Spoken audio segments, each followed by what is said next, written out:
Hey, I'm John, but people call me Narwhal, and I've never seen a single superhero movie in my life. But today that will change because I'm going to watch every single superhero movie from 1978 to 2021, and I want you to follow along with me. This will be an absolutely insane journey. Apparently, I'm in for a ride, and let's get started. So let me start by saying I love movies. I'm a huge film buff, but I do not really have any interest in superhero movies. I never really have. But every time I say that, all my friends criticize me and say, dude, you've never even watched them, so how do you know you don't want to watch them if you've never watched them? Which is a valid point. Or they say you hate on these movies just to hate on them, and you just want to be a contrarian and everything people like, so you don't want to like. In my opinion, the second statement is not true at all. I've just had a really hard time ever caring about or connecting with anything the superhero movies offer. Quite frankly, I've never thought they were interesting because I feel personally, all right, this is my opinion, and something that a lot of people in the movie community seem to have issues with is when someone has an opinion that's different than their own. But to me, I feel like I can predict the plot of every single movie. I feel like everything is just coincidence. I feel that they never act how real people should or would act in given situations, but I have to understand going into this that that's not the fucking point. Okay, the hardest part for me is I watch something and I'm like, that doesn't make any sense. That wouldn't happen. That doesn't make, like, I can't suspend my disbelief, but I'm going to try my best to watch through all these movies and hopefully fall in love with them. That's the goal. I want to love them. I want to be a big fan. I don't quite see the hype yet, but maybe by the end of this journey, I will. So here's the deal. This is how it's going to work. I had my buddy Anthony, who's a huge movie nerd, create a watch list of every single major superhero movie that's come out since 1989. But then after I posted the TikTok that originally blew up and inspired me to start this series on my YouTube channel, a bunch of people commented saying that if I'm going to do this challenge, I got to go all in and I got to start in 1978 with the original Superman movies. Now, there are a few random, absolutely horrendous superhero movies that aren't on the list because people told me it's literally not worth your time to watch them. They don't have any value. They're trash. That's not to say I don't have some other trash movies on this list, but for example, I've heard like Elektra. I don't even know what that is, but I've heard that there's not really a point for me to put that on my list. But if you guys think I should, let me know otherwise. Hopefully that makes sense. If you want to complain about the way I set up my list, go leave that in the comments down below. Now, I'm not just going to watch them in order of year they were released, because that's not as fun. I want to watch them by franchise. So I'm starting with the original Batman franchise from 1989 because I thought that was the main one.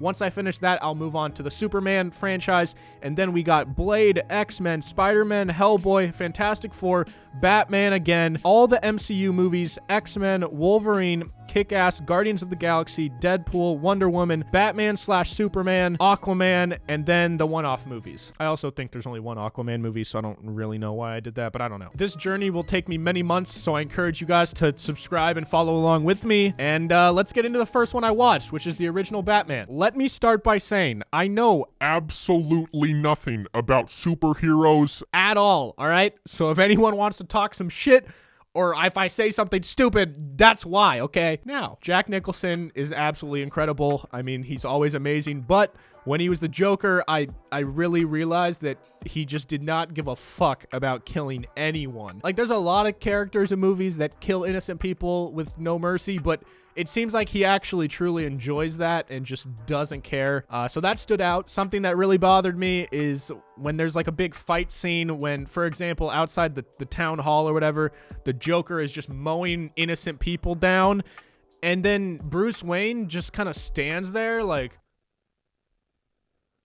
oh, dang. And I'm like, dude, do something. I don't know. Like, run, grab a lady, pull her to safety, or you would not just stand there. And I understand someone commented saying, oh, you know, Batman, he doesn't have his armor on, so what is he really gonna do against machine guns? I don't know. I'm not there. I'm not the superhero, but I definitely wouldn't just stand there. And I know that, like, that's kind of the point, is these are supposed to not be realistic. They're, like, supposed to be dramatized and over the top and cheesy, but it really takes me out of it. Obviously, Michael Keaton's awesome. Jack Nicholson's awesome. They both killed it. I had no idea who Vicky Vale was, but she's cool. I hope to see her in the future. I mean, I don't know. She seems like a babe. Maybe she'll show up. I don't know. Also, why is it so dark? Off the top of my head, the only daylight I can remember seeing is in the scene when the Joker is like killing people outside the town hall. Other than that, I don't know if daylight existed in this movie. And I mean, I think that's Tim Burton's style, so I kind of think that's the point.